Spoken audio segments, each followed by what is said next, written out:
Welcome to All Pro Football Data. My name is Jim Cope, and today's episode,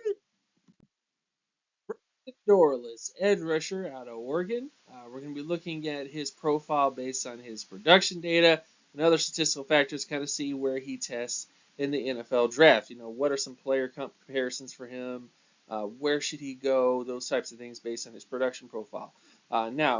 Interesting fact about him, he was first team All Pac-12 from 2021 and 2023. What that matters in the grand scheme of things, eh, but it's an interesting fact to kind of throw in there about him in terms of his accolades as a player at Oregon. Going to defensive market share data. So if you're new to the channel and new to the stuff that I do, this is what I mainly use in terms of evaluation for defensive players. I look at their market share data.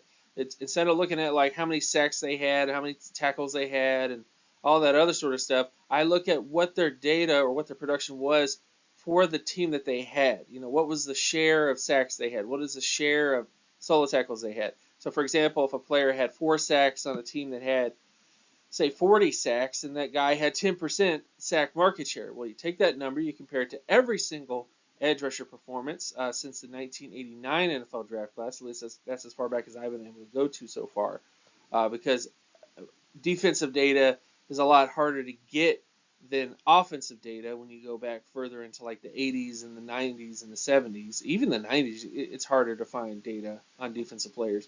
But either way, you take that percentile score or market share score and you compare it to every single prospect in that time span, and then you get a percentile score, and then that score is what you use for what you see.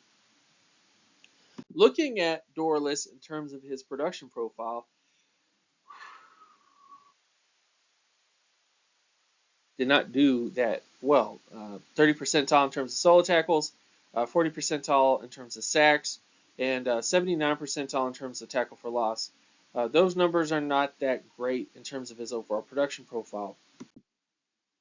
Going to some other market share numbers, looking at, say, forced fumbles and pass deflections, he did pretty good in terms of pass deflections. He was 90 plus percentile in terms of his pass deflection market share data, but his forced fumble data was just not where you want it to be.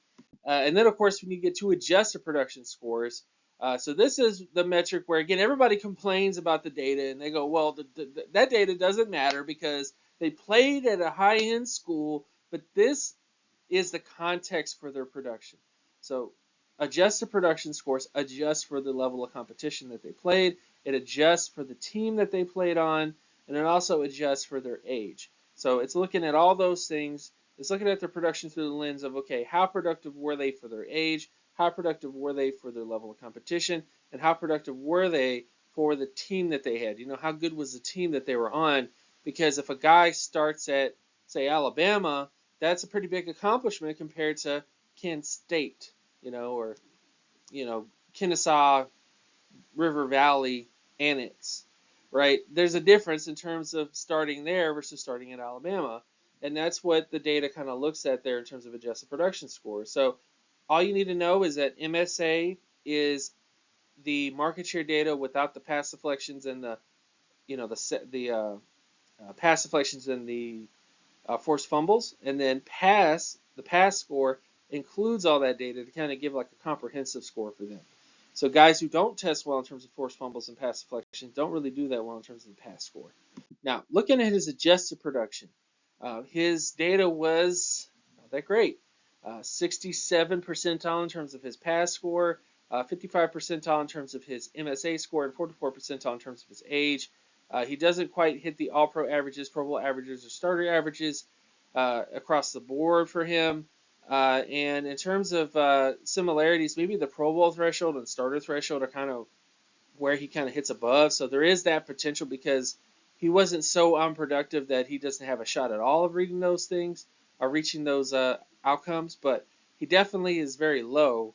And then when you actually look at his pro comparisons here, not a lot of interesting guys or names to really say. Probably Chris Wormley is kind of an interesting, similar guy to him. David Warren is another guy too. But for the most part, just not a lot of players or prospects to point to here for success outcomes for him. Which comes to the overall outlook for Brandon Dorlus.